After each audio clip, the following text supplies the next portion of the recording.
일단은 과학이란 들어가겠습니다. 먼저 과학과 과학자의 정의를 알아보고 들어갈 텐데요. 이거는 같이 한번 읽어보면서 이해하시면 될 것 같아요. 먼저 과학을 살펴보면은 자연현상에 대해 호기심을 갖게 되죠. 거기서 출발을 해서 자연의 원리나 법칙을 찾아내고 이를 해석하여 일정한 지식 체계를 만드는 활동이라고 합니다. 과학 지식이라면 과학을 하는 과정에서 얻어지는 지식으로서 절대 변하지 않는 진리가 아니에요. 새로운 법칙이 밝혀지면 또 수정될 수 있는 것이 과학 지식입니다. 그래서 옳고 그름을 객관적으로 증명할 수 있는 사실은 과학적 사실이라고 할 수 있죠. 예를 들어서 물은 0도씨에서 온다. 이것은 객관적으로 증명할 수 있는 사실로서 과학적 사실이라고 말할 수 있습니다. 다음 과학의 분야를 살펴보면 크게 물리학, 화학, 또 생명과학, 지구과학으로 구분이 됩니다.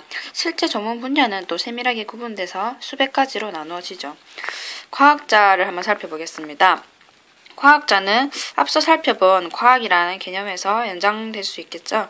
그래서 과학 연구를 직업으로 하는 사람을 과학자라고 하며, 과학자는 자연현상에 의문을 갖고 객관적 논리적인 사고를 하며 연구 결과가 사회에 긍정적인 영향을 주는지 고민해야 한다 하는 것이 이제 과학자라고 볼 수 있겠습니다.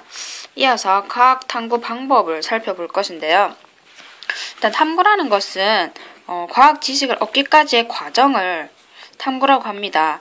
그러한 탐구 활동에는 관찰, 측정, 분류, 예상, 가설 설정, 자료 해석, 실험, 조사, 토의 등 다양한 활동들이 활용이 되며 여러분들이 여기 나와 있는 이게 개념들이 있으니까 읽어보시면 충분히 이해하실 수 있을 것 같아요.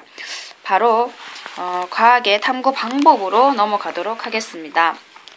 과학의 탐구 방법이라는 것은 이제 탐구 방법에는 여러 가지가 있는데, 이 중에서 저희가 여기서 다룰 탐구 방법은 가설을 설정하여 탐구하는 방법을 다루게 될 것입니다. 그 탐구 방법의 순서를 보면은 다음과 같습니다. 여기 그림과 함께 잘 나타나 있는데, 먼저 문제를 의식합니다. 자연을 관찰하고 의문을 갖게 되는 거죠. 그 이후에는 그 의문을 가진 문제의 결론을 미리 예상해 보는 것입니다. 그것이 바로 가설 설정 단계입니다. 가설이라는 것은 옆에 나와 있는데, 어떤 사실을 설명하기 위해 미리 설정한 결론이라고 아시면 되겠고, 그러한 가설 설정 단계 이후에 탐구 설계 및 수행으로 넘어갑니다.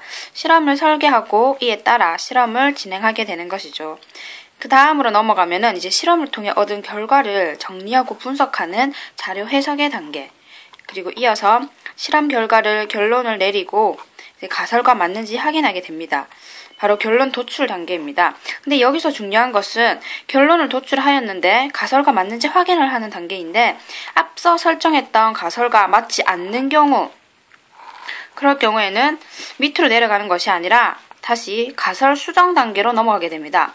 처음과 다른 가설로 수정을 해서 다시 가설 설정 단계로 넘어가서 탐구 설계 및 수행, 또 자료 해석, 그리고 결론 도출, 다시 이 순서를 따르게 되죠.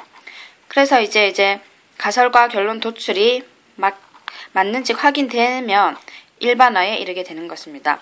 결론을 통해서 과학 지식을 얻는 것이 되는 거죠.